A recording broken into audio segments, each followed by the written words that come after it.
Es un placer para mí esta sesión. Desde hace 2 años estábamos planeando eventos con el doctor Vivencio Barrios, el doctor Alcocer, el doctor Azoguera, que de alguna manera durante la gestión que me tocó me apoyaron bastante y los queríamos aquí presenciales, pero desafortunadamente por la pandemia, pues imposible, Vivencio. Y que tenemos el 24 de abril el cierre completo contigo, como lo habíamos planeado, con las pláticas de hipertensión. El doctor Vivencio Barrios Alonso, aparte de ser un buen amigo casi mexicano, él tiene especialidad en medicina interna, doctorado en medicina, es cardiólogo del Hospital Ramón y Cajal de Madrid, España, presidente saliente del capítulo de la sesión de cardiología clínica de la Sociedad Europea de Hipertensión, es investigador de 90, 100 ensayos clínicos, speaker de más de 1000 ponencias a nivel internacional, 450 publicaciones en revistas nacionales e internacionales, es todo un experto en muchas áreas de la cardiología y un placer tenerte aquí, Vivencio. El tema que le pedimos que abordara al doctor es evidencia del impacto de la mortalidad en insuficiencia cardíaca crónica, no aguda. Adelante, Vivencio, por favor, y muchas gracias. Muchas gracias, Juan. La razón de que yo esté aquí no es los comentarios que ha hecho Juan Baltazar, ni mucho menos, y la razón de que yo esté aquí es que yo me siento muy amigo de los cardiólogos mexicanos porque me siento realmente como un mexicano más. Así que para mí es un honor y un placer haber sido invitado por el Colegio de Cardiólogos de Jalisco para compartir con vosotros esta sesión que yo creo que va a ser muy atractiva. Indudablemente debo dar las gracias a Juan Baltazar, viejo amigo mío desde hace mucho tiempo, y al doctor Luis Ramón Virgen, al cual no tengo la fortuna de conocer, pero que espero conocer pronto. Por supuesto, además, tengo la suerte de compartir esta sesión con Jorge y con Luis Alcocer, dos excelentes amigos, así que para mí va a ser un auténtico placer estar, eso sí, a unas horas diferentes. Nuestras horas españolas son la tarde, pero compartiendo esta mañana mexicana con ustedes. Gracias también a Moxa 8 por el patrocinio, por la ayuda en la organización de este evento, sin el cual posiblemente no hubiera sido posible hacerlo. Pues bien, dicho esto, vamos a compartir mi presentación y lo que les voy a hablar es, como mi compañero y mi amigo Luis Juan Baltazar ha comentado, es la evidencia que hay del impacto en la mortalidad en insuficiencia cardíaca. Bien, de lo que voy a hablarles fundamentalmente, y eso les quiero decir desde el principio, es de fármacos y no tanto de dispositivos, porque probablemente si habláramos de dispositivos el tema se nos haría demasiado largo. Así que este es mi conflicto de interés. Como ven, he tenido la oportunidad de colaborar con diferentes compañías farmacéuticas que trabajan en insuficiencia cardíaca y yo creo que eso me da una visión bastante global de este problema. Y fíjense, voy a empezar por el principio, aunque suene un poco a redundancia. ¿Cuál es la realidad de la insuficiencia cardíaca? Esta es una publicación muy reciente, de febrero de este año, en el cual nos hablan de las tendencias del ingreso por insuficiencia cardíaca del 2010 a 2017 en Estados Unidos. La insuficiencia cardíaca aumenta y aumenta y sigue aumentando. Vean cómo en los últimos años se ha visto un aumento de los diferentes ítems que se testaban en este estudio sobre diferentes formas de interpretar la hospitalización por falla cardíaca. Por tanto, lo primero que tenemos que entender es que la falla cardíaca, la insuficiencia cardíaca, es un problema que nos va a seguir acuciando durante las próximas décadas y eso no es más que la traducción de la mortalidad y de la morbilidad que se produce en los pacientes después de una cardiopatía, porque al fin y a la postre la cardiopatía termina desembocando en la mayor parte de sus casos en insuficiencia cardíaca y, por tanto, la insuficiencia cardíaca es la situación terminal del paciente con diferentes tipos de cardiopatías, bien sea con enfermedad valvular, bien sea con enfermedad del tipo de miocardiopatías, bien sea con la hipertensión arterial y cardiopatía hipertensiva. Cardiopatía isquémica, por supuesto, como un grupo fundamental de pacientes, todos ellos van a desembocar finalmente en la falla cardíaca y al final serán los que terminen desembocando en la muerte de nuestros pacientes.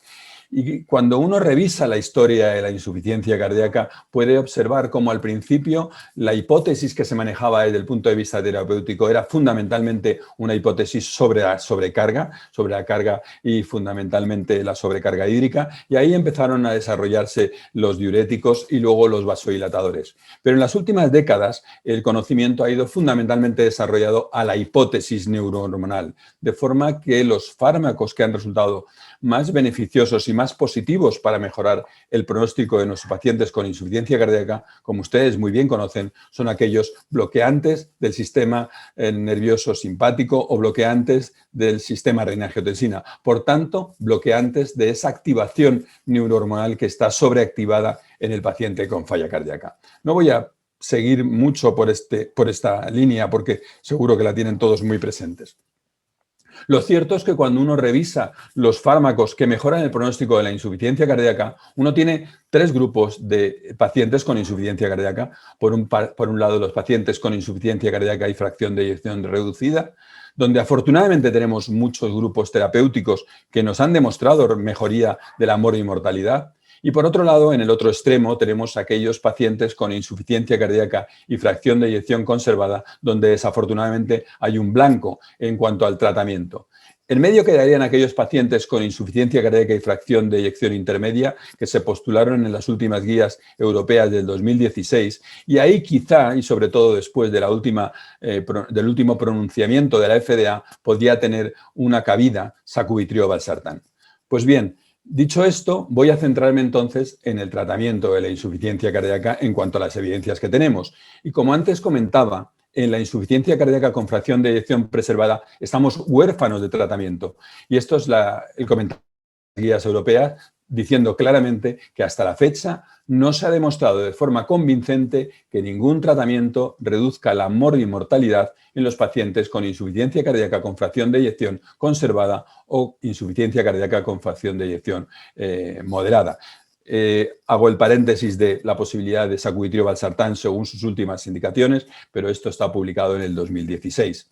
Y lo que dicen las guías es que, sin embargo, dado que estos pacientes suelen ser mayores y muy sintomáticos y además habitualmente tienen una mala calidad de vida, un objetivo importante del tratamiento es aliviar los síntomas y mejorar la calidad de vida.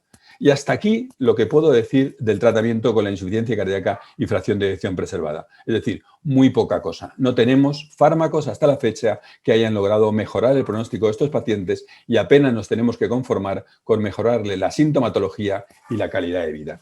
Por tanto, aquí tenemos el contexto del tratamiento de la falla cardíaca. Para fracción de eyección por debajo del 40% tenemos todas estas líneas de tratamiento que luego desglosaremos, y para los pacientes con fracción de eyección por encima del 40%, estas posibilidades de tratamiento que lo que hacen es mejorar fundamentalmente la sintomatología y la calidad de vida, y queda ahí la línea de sacubitril/valsartán como una última opción en este tipo de fármacos. Por tanto, ante la ausencia de estudios de morbi-mortalidad, los pacientes con fracción de eyección por encima del 40% van a tener fundamentalmente el tratamiento basado en los síntomas, y por debajo del 40% de fracción de expulsión, ahí sí que tenemos ensayos clínicos de morbi-mortalidad que nos lleven a un tratamiento guiado en las guías.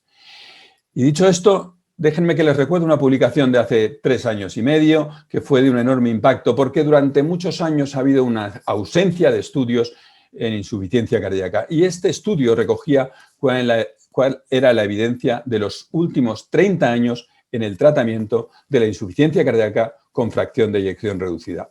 Por supuesto que no voy a penetrar y profundizar en este estudio, pero vean aquí todos los estudios que se han llevado a cabo con diferentes fármacos. Y lo que quiero remarcar desde este momento es que los fármacos o la familia de fármacos que más representados ha estado en todos estos estudios ha sido, sin lugar a dudas, la familia de los beta bloqueadores, la familia de los bloqueantes del sistema nervioso simpático, que producen, como decíamos, un enorme beneficio desde el punto de vista clínico. Y estos son los más representados desde el punto de vista de reducción de la morbi-mortalidad en pacientes con insuficiencia cardíaca y fracción de eyección reducida. Y uno se podría plantear este contexto general en el cual, como ven, desde el 87, en el que apareció el primer estudio hecho con IECA, el Consensus, hasta los últimos años de la década pasada, hemos visto la evolución de diferentes fármacos. Y remarco aquí en rojo todos los que han estado hechos con betabloqueadores, que como ven, insisto, ha sido la familia más representada, más activa en el campo de la insuficiencia cardíaca y fracción de eyección reducida. Y en este contexto, uno se podría plantear cuáles han sido las evidencias que han apoyado los tratamientos que están ahora mismo disponibles en la insuficiencia cardíaca. Y déjenme un recuerdo muy rápido, un paseo muy rápido, para ir viendo con ustedes cuáles han sido los principales estudios. Fármacos como los IECAs, en el estudio Consensus en pacientes en clase funcional muy avanzada, clase funcional 4, o el estudio SOLVE en pacientes con insuficiencia cardíaca en clase funcional menos avanzada, han demostrado, en este caso con enalapril, la reducción de la mortalidad por insuficiencia cardíaca. Diferentes IECAs en diferentes contextos clínicos, en diferentes clases funcionales, han demostrado que estos fármacos son enormemente favorables desde el punto de vista del pronóstico y yo creo que todo el mundo tiene interiorizado el valor de estos fármacos. ¿Qué ha ocurrido con los ARA2? Pues en este momento, aunque ha habido evidencias positivas en los pacientes del CHARM added, del CHARM añadido, en el cual la adición de un ARA2, concretamente candesartán, a un IECA, podía producir efectos beneficiosos, eran efectos beneficiosos discretos, ya que la variable primaria no se cumplió y, por tanto, después de esas evidencias, al final, las guías recomiendan la utilización de ARA2 exclusivamente en los pacientes que tienen intolerancia a los IECAs por tos. Y en ese sentido, sobre todo el CHARM alternativo fue el que nos dio paso a demostrar cómo estos pacientes se favorecían claramente de la adición de un ARA2 si, insisto, eran pacientes que no habían podido tolerar el IECA por tos. ¿Y qué ocurre con los betabloqueadores? Pues aquí tenemos 4 betabloqueadores que han demostrado también la reducción de la mortalidad cardiovascular en pacientes con insuficiencia cardíaca y fracción de eyección reducida. Tenemos el MERITA-HF como estudio paradigmático de metoprolol, tenemos el CIBIS como el estudio principal hecho con bisoprolol, tenemos Copérnicos, que es solo uno de los estudios hechos con carvedilol, y tenemos el último de todos ellos, que es el Seniors, hechos con nebivolol. Pues bien, estos 4 fármacos, metoprolol, bisoprolol, nebivolol y sobre todo carvedilol, han sido los fármacos que han sido reconocidos como útiles en la mejoría del pronóstico de los pacientes con insuficiencia cardíaca y fracción de eyección reducida.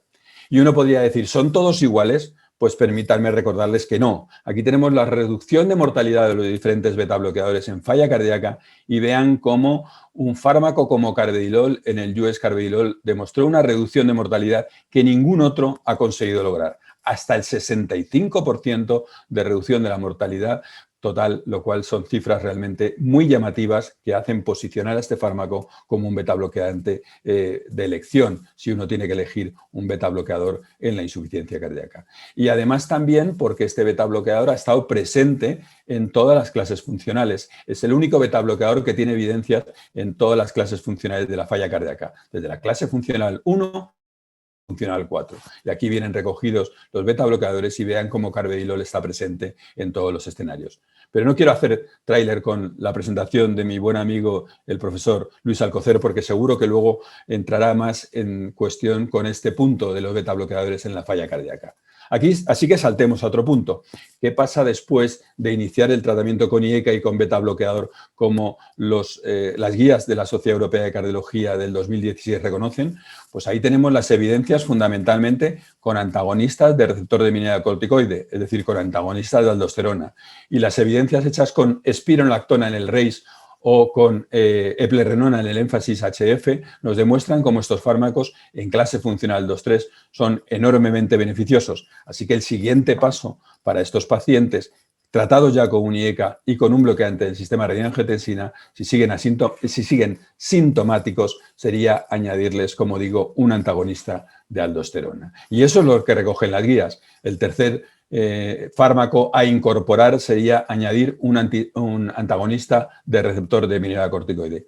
Fíjense, y les recuerdo que estoy hablando de las guías del 2016, que son las últimas guías publicadas por la Sociedad Europea de Cardiología. Justamente este año, en el 2021, vamos a tener nuevas guías y con novedades muy importantes, como seguro que pueden perfectamente intuir ustedes. Y cuando uno revisa cuál es el efecto de los diferentes fármacos en cuanto a reducción de la mortalidad por insuficiencia cardíaca y fracción de eyección reducida, vean aquí los resultados de las diferentes familias de fármacos. La reducción de la mortalidad demostrada por los ARA2 en torno al 10%, de los IECAS en torno al 16-17%, de los antagonistas de receptores de mineralocorticoides en torno al 28%, y de largo, la familia que más beneficiosa ha resultado para mejorar el pronóstico de los pacientes con insuficiencia cardíaca y fracción de eyección reducida es específicamente la de los beta bloqueadores, que alcanza del orden de un 36%. Por tanto, si uno pone estas 4 familias en contexto, insisto, la familia que mejores resultados ha obtenido ha sido justamente la de los beta bloqueantes. ¿Y qué pasa con otros fármacos que también pueden ser beneficiosos? Pues miren ustedes, como saben muy bien, la frecuencia cardíaca elevada es un factor pronóstico en los pacientes en ritmo sinusal. Ojo, que no en los pacientes de fibrilación auricular, como este trabajo demuestra. De forma que aquellos pacientes en ritmo sinusal que tienen una frecuencia cardíaca por encima de 100 latidos por minuto tienen un pronóstico muchísimo peor que aquellos pacientes que tienen una fracción de eyección por debajo, y fundamentalmente si aquellos pacientes tienen una fracción de eyección por debajo del 60%, su pronóstico es el mejor de todos estos grupos. No ocurre lo mismo con la fibrilación auricular, al menos hasta una frecuencia cardíaca por encima de 100. Y quizá 110 latidos por minuto sea la frecuencia cardíaca que puede ser hasta aceptable en la fibrilación auricular. ¿Y esto a qué nos lleva a pensar? Nos lleva a pensar que podríamos aportar un fármaco que redujera la frecuencia cardíaca en ritmo sinusal y eso podría tener efecto beneficioso. ¿Existe ese fármaco? Aparte de los beta bloqueadores, por cierto. Pues sí existe. Como muy bien conocen todos, ivabradina es un fármaco que actúa sobre los canales I, específicamente ubicados en el nodo sinusal, y es capaz de reducir la frecuencia cardíaca. De forma que aquí tienen los resultados del estudio SHIFT, como en pacientes con insuficiencia cardíaca y frecuencia cardíaca discretamente elevada, ivabradina produjo un beneficio clínico absolutamente incuestionable, sobre todo en aquellos que tienen una frecuencia cardíaca más alta. Por tanto, la adición de ivabradina en pacientes que mantienen una frecuencia cardíaca alta, a pesar del tratamiento beta bloqueador, ha sido también reconocida en las guías como una recomendación para el mejor tratamiento de estos pacientes con insuficiencia cardíaca y fracción de eyección reducida. Pero llegamos al 2015 y aquí llegó un gran estudio que revolucionó el manejo de la insuficiencia cardíaca, como muy bien conocen, y es el Paradigm HF. Y en estos pacientes con fracción de eyección reducida, que estaban con IECA, con betabloqueador o con antagonista receptor de mineralocorticoide, un estudio nos vino a demostrar por primera vez en la literatura que una familia de fármacos, o un fármaco para ser más concreto, porque al fin y al cabo no tenemos más que un representante en esta familia, era superior a otra familia de fármacos. Y en este caso, un antagonista, un inhibidor de naprilisina y receptor de angiotensina, un fármaco que suma la inhibición de naprilisina con el bloqueo del receptor de angiotensina, un fármaco que suma sacubitrilo con valsartán, ese fármaco que conocen ustedes perfectamente como la combinación de sacubitrilo-valsartán, logró reducir la mortalidad frente al tratamiento activo con enalapril. Y vuelvo a repetir que era el primer estudio que se hacía con tratamiento activo,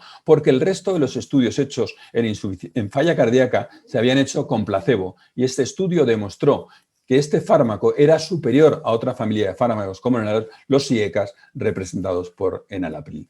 De forma que los datos vinieron a apoyar como probablemente el mejor tratamiento de la falla cardíaca con fracción de eyección reducida, y esta es una publicación de hace ya 3 años, fuera la combinación de ARNIs, que son estos antagonistas de receptor de angiotensina más inhibidor de neprilisina, sacubitrilo-valsartán por tanto, más beta bloqueador, más antagonista de receptor de mineralocorticoide. Por tanto, desplazando a los bloqueantes del sistema de angiotensina, desplazando a los IECAS o ARA2 en el contexto del tratamiento de la falla cardíaca, los ARNIs han demostrado ser claramente superiores. O por decirlo mejor, el ARNI que tenemos hoy en el mercado, que solo es uno, sacubitrilo-valsartán, demostró sus beneficios, sus efectos favorables respecto a los otros bloqueantes del sistema de angiotensina, como he comentado.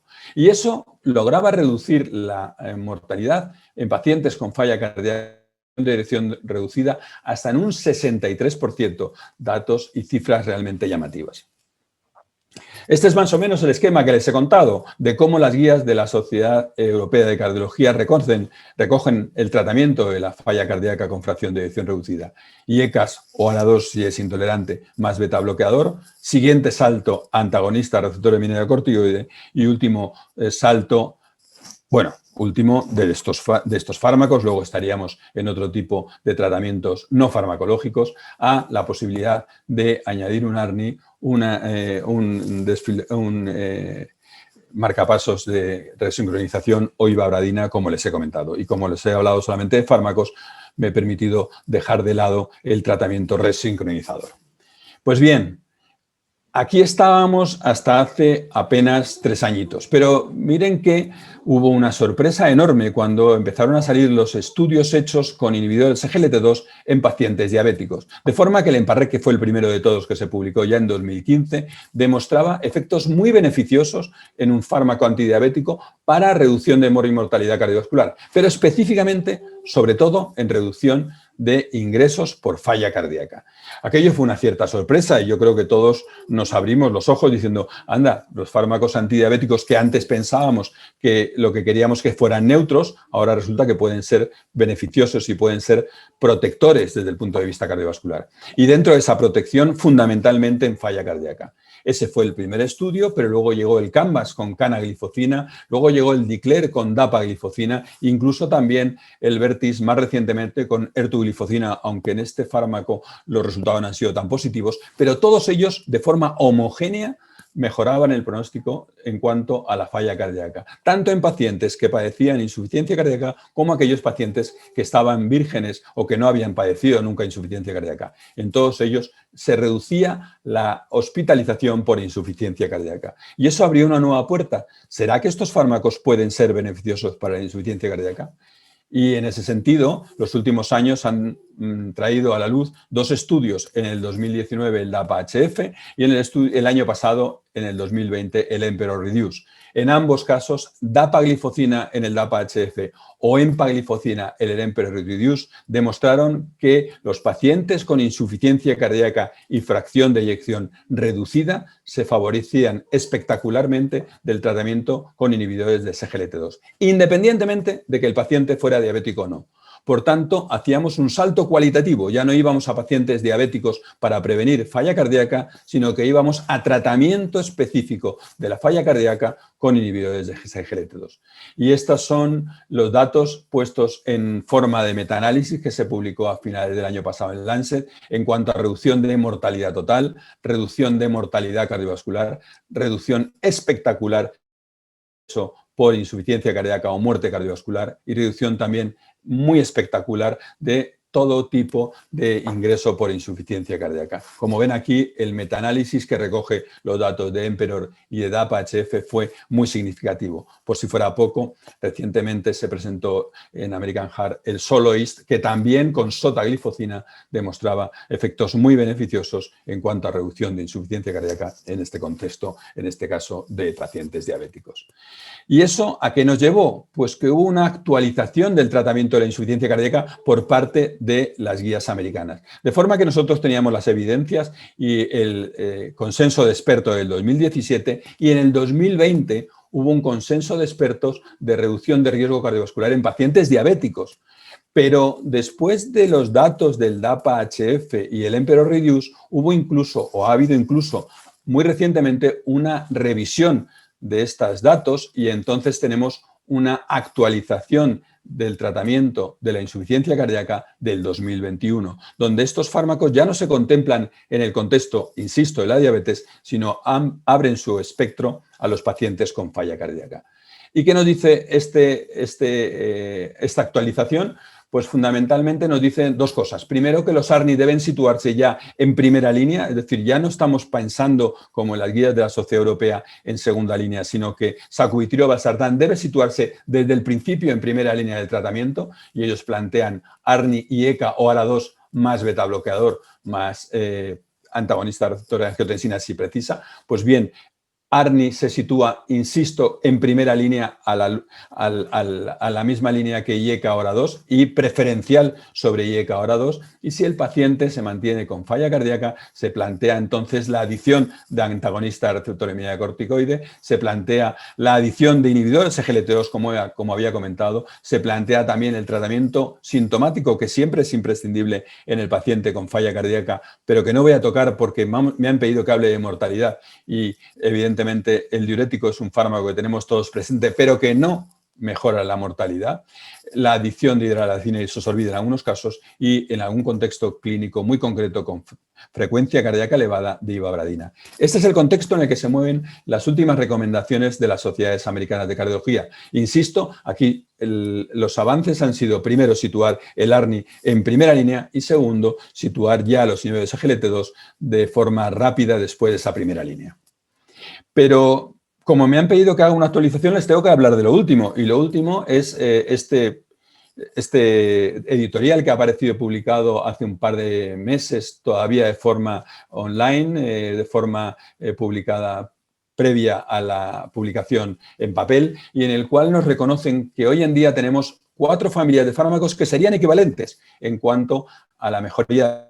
Estarían los betabloqueadores, estarían los antagonistas del receptor de mineralocorticoide, estarían los ARNI, desbancando ya a IECA hora 2 y estarían como nuevos invitados en esta mesa los inhibidores SGLT2. Estas son las 4 patas en las que hoy se sustenta el tratamiento actual de la falla cardíaca con fracción de eyección reducida. Y esta es una publicación que, como digo, todavía está solamente online, todavía no la tenemos con paginación definitiva, pero el contexto es el que les he comentado. Betabloqueador, ARNI, receptor de mineralocorticoide o inhibidor SGLT2, estas 4 drogas en 4 semanas, es lo que proponía Mark Pfeffer en la presentación que hizo del estudio Emperor Reduce en el Congreso de la Sociedad Europea de Cardiología.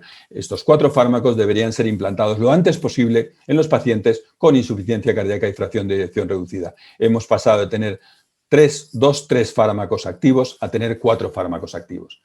Pero repito, si me han pedido ustedes que haga una actualización, esto me obliga a tener lo último publicado. Así que les traigo una publicación de Circulation que, como ven aquí, es de hace escasamente unos días. El marzo 2, es decir, el martes, aparece esta publicación de una perspectiva de cuál sería la secuencia del tratamiento con falla cardíaca.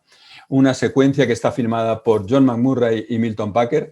No casualidad, John McMurray fue el coordinador del DAPA-HF, Milton Packer fue el coordinador del Emperor Reduce. No es casualidad que estos 2 firmantes escriban lo que escriben y lo que proponen es que de esta secuenciación convencional que antes habíamos hablado de IECA, ARA2, betabloqueante, antagonista, receptor de mineralocorticoide, ARNI y el último paso y SGLT2, ellos proponen que probablemente la nueva secuenciación tenga que ir a betabloqueador más inhibidor SGLT2, es decir, de primera línea ya ponen al inhibidor SGLT2 por encima de otros fármacos, luego vendrían los ARNIs y los antagonistas de aldosterona. Quiero remarcar una vez más que esto está firmado por John McMurray y Milton Packer, que yo creo que tienen un cierto sesgo, porque vuelvo a repetir, el uno fue el coordinador del DAPA-HF y el otro el coordinador del Emperor Reduce. Pero aquí también quiero remarcar cómo el betabloqueador siempre ha tenido un papel de liderazgo en el tratamiento de los pacientes con insuficiencia cardíaca, de forma que nadie cuestiona, absolutamente nadie cuestiona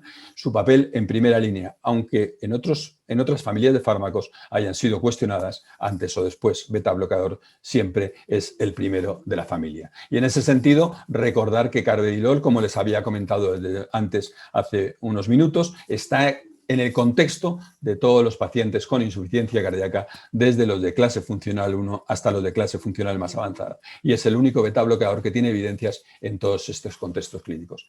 Permítame, para finalizar, en el último minuto que me queda, hablarles de mi libro, como decía un famoso escritor español. Y mi libro es hablarles de un programa de intervención en insuficiencia cardíaca, en falla cardíaca, que tenemos en España para contemplar la integración de cardiología y atención primaria. Integración que me parece fundamental en las cardiopatías crónicas. Y si hay una cardiopatía crónica, por definición, esa es la falla cardíaca. Y este programa MICAP, que es el manejo de insuficiencia cardíaca en cardiología y atención primaria, al cual les invito que entren en su página web, que puedan tener información muy interesante. Es una página web absolutamente gratuita. Lo que contempla es que realmente la falla cardíaca está en el contexto tanto del hospital como del centro de salud, y la colaboración entre especialistas, tanto especialistas de primer contacto como, por supuesto, cardiólogos, va a ser fundamental, y también la colaboración de enfermería. Este es el contexto en el que nos movemos en el siglo XXI, en la insuficiencia cardíaca. Este es el contexto que, además, todavía más importantemente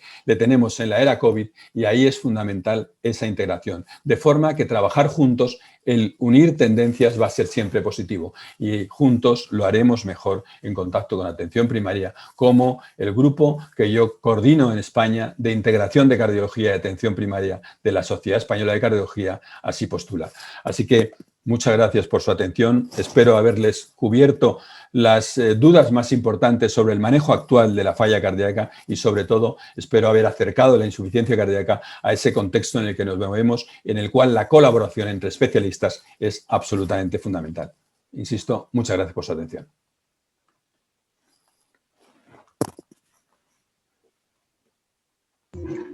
Muchas gracias, Vencio. Excelente plática. Felicitaciones, y te esperamos en la sesión de preguntas y respuestas.